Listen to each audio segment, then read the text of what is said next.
Yeah, I had submitted a FOIL request, I guess through your generic email instead of an actual email. I'm just looking at it right now.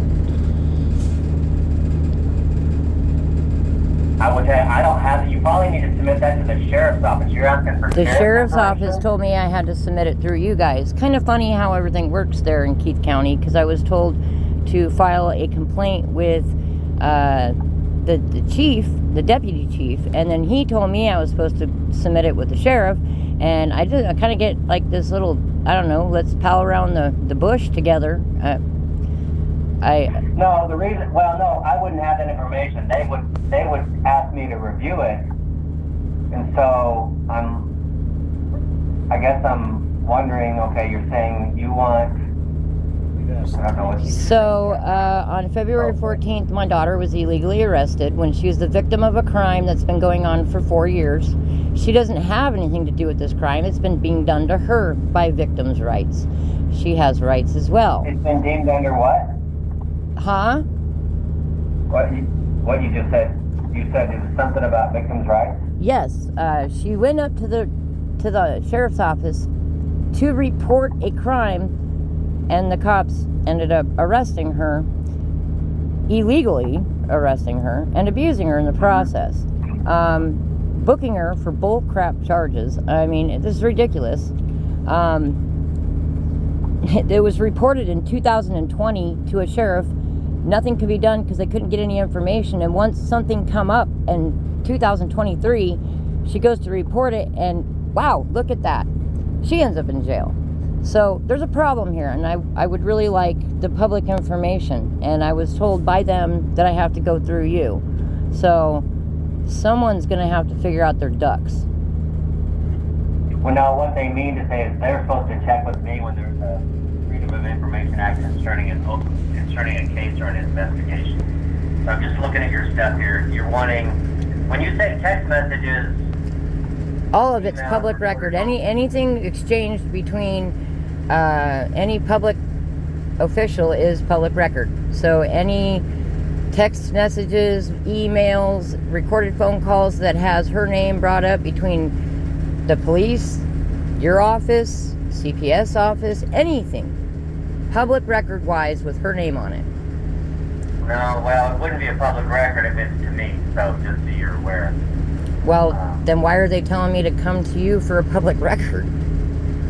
No, if you're saying any text messages, emails, recorded phone calls, if it's submitted to me as a result it can be submitted to any public official. It's up to them to send it to the proper agency. Oh, no, I'm talking about the specific text messages, not your public records request.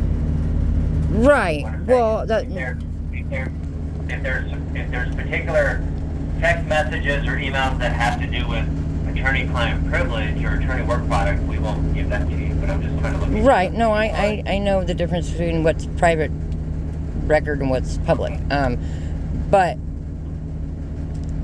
bottom line is I was told to submit it to you. So I guess you guys should know who would have those records and where them requests needs to be put into. As I guess, if I got to separate it out, I can do that. But no one's really clear on what their job is, apparently. I don't know. Okay, so I'm just looking here to make sure what you're requesting. And it says FOIL request. I'm assuming you mean a Freedom of Information Act. I actually sent the law with it. It's Nebraska FOIL law. It's the Freedom of Information law. It's different in other areas. It's a FOIA in some areas. It's a sunshine request in some states. It's a Oprah request in some states. Correct. Yes.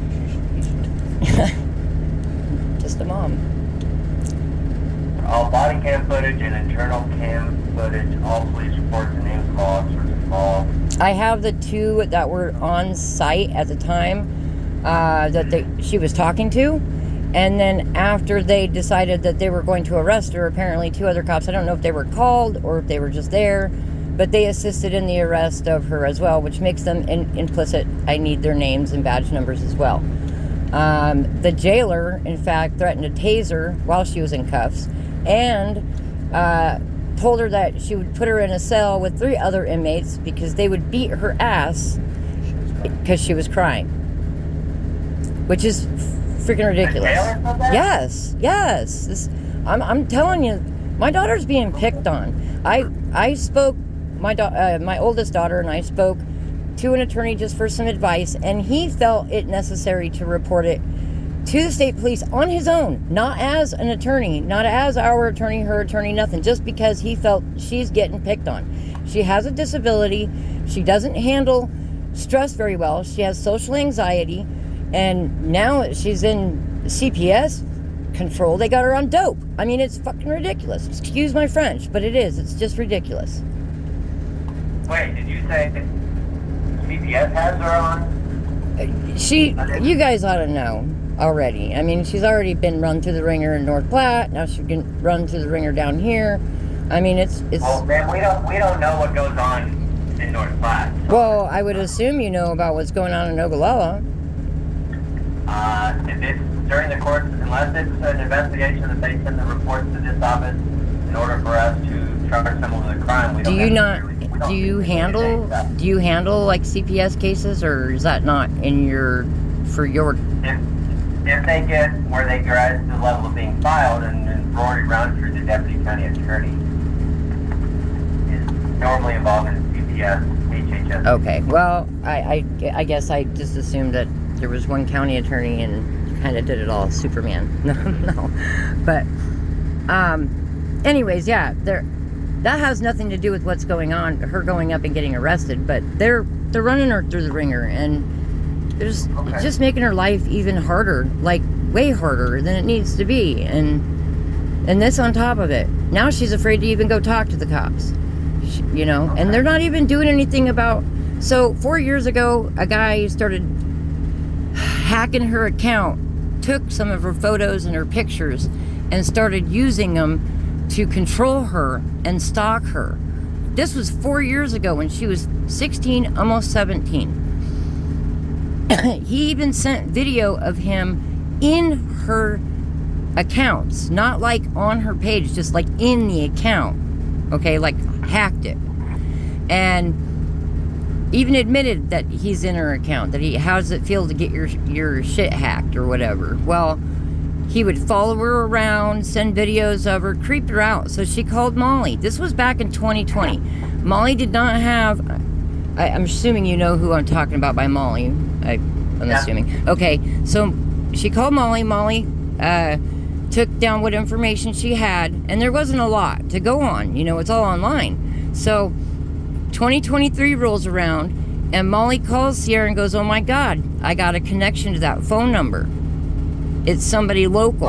Molly called her? Yes, and said, okay. I got a call, or I got a connection between the old phone number and someone local in town.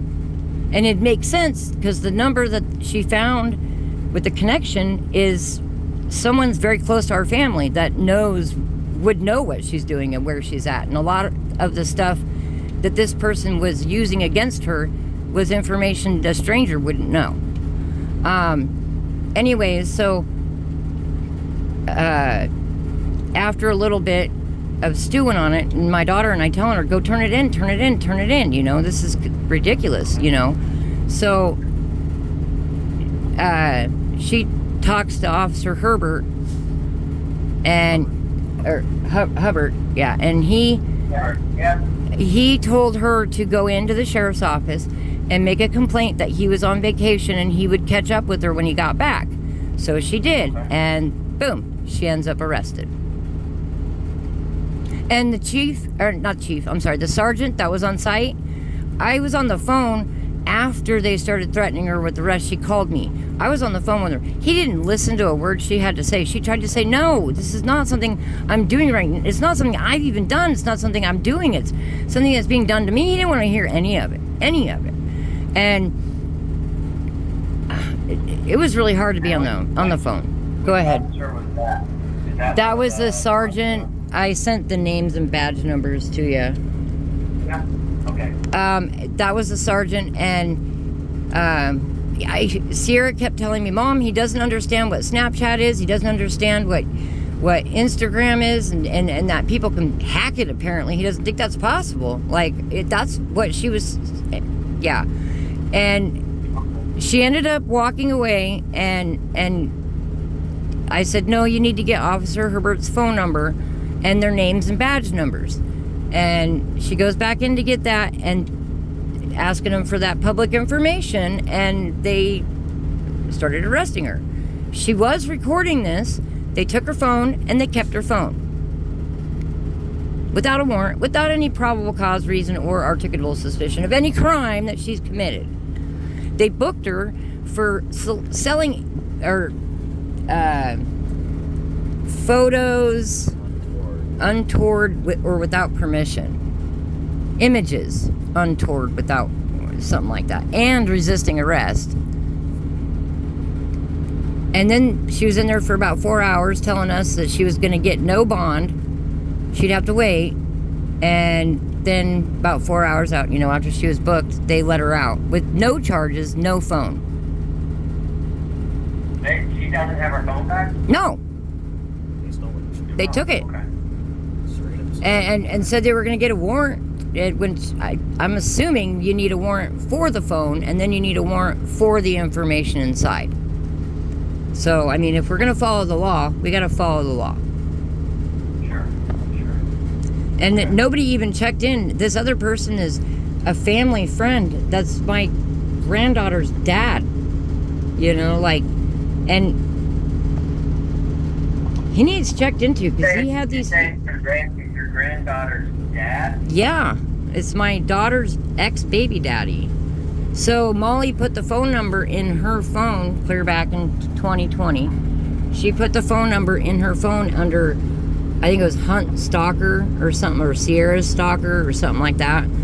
And then in 2023, it popped up in her contacts, like on her Snapchat or whatever. I don't know if you know what that is, but it'll show you your likely friends via your contacts. Correct. So you can add them. Well, she's looking through that list and it said Hunt Stalker, and it's linked to Andy Blaya's account. Oh yeah, I know Andrew Blaya. Yeah. So, I mean, and this is what I'm gonna do. It's gonna take me a little bit of time. Okay. To get kind of things wrapped around what it is you're asking for. So I mean, if you need me to make it more clear, I can. I've honestly never done one before, so now what is. You're saying, I think I have it figured out. So what I'm gonna do is this: I'm gonna send you a responsive email. Okay. On there, it's gonna actually have my direct email highlighted. Okay. So. Should I forward the ones that I have there to your direct email as well? I pulled them up. You Okay. sent 2 emails, correct? Yep. Okay. So I just sent you an email, and I'm gonna print all of your stuff and your attachments out. But I would tell you, I won't have a chance to look at it and get a hold of the sheriff's office probably until next Tuesday. Until Monday. I kind of figured. I just wanted to get a hold of somebody. Tuesday. Okay. Yeah, Monday's a big court day, and I'm not going to get a chance to go over there and even start talking about this. And I'll probably have a discussion about them that says, if someone tells you they're going to do a public records request, you should probably give me a heads up sooner rather than later. Right. Well, I just kind of figured, I didn't know it was not really a used email. Yeah. Website, and it's one that gets checked maybe once every week, if that. Yeah, well, I'm glad I called then. Yeah, so I'm going to go ahead and get your stuff. I will print everything off. I've sent you an email back to you, and it's got my stuff highlighted as well as it's copied me on the, so you'll be able to see my email in the heading. Okay. And I will try to get with them next Tuesday and see and get an idea of how much stuff we're talking about, because obviously if it's a lot of, I don't know to the extent that the sheriff's office has body cam footage, but there's normally footage inside the jail. Well, I know Sierra said that the sergeant told I'm assuming the other officer to grab the camera after she came back in. So I don't think they even had them on them or turned on, which I believe is a violation of their policy. If they have them, they should be wearing them. That's what they're for. Unfortunately, the sheriff's office is the one institution that does not have body cams on, yeah. I see. I would prefer that everybody had body cameras on. I agree. I don't run their office. I agree. But anything, I mean, any area where they would have, I don't know where they were. I can talk to Sierra and narrow down kind of where they were in the jail or the sheriff's office, you know, so at least we know what cameras. I don't know, but well, no, the cameras normally. I don't even know if they have cameras in the sheriff's office. I know they have cameras in the jail, but I don't know in the sheriff's office. So what I would do is I will reach out to law enforcement, well, to the sheriff's office. Alrighty. And ask them to forward me everything they have, and then I'll get a response to you probably next Wednesday. Okay. Alrighty, that'll work. Thank you. And if they do have cameras or body cam footage, normally what we tell people is it's cheaper if you bring us a flash drive. Right. And I would be willing to do that. Okay. Okay? Yeah, right. Absolutely. Sounds good. Uh-huh. Okay, if you didn't get it, you should have gotten an email from me. If you didn't. Let me check. Or if you want to check right now. Yeah, I'll check just to make sure. Yep, I got it. Okay, that's my direct email. Alrighty. Okay. Thank you for your time. Yeah, bye-bye. Bye-bye.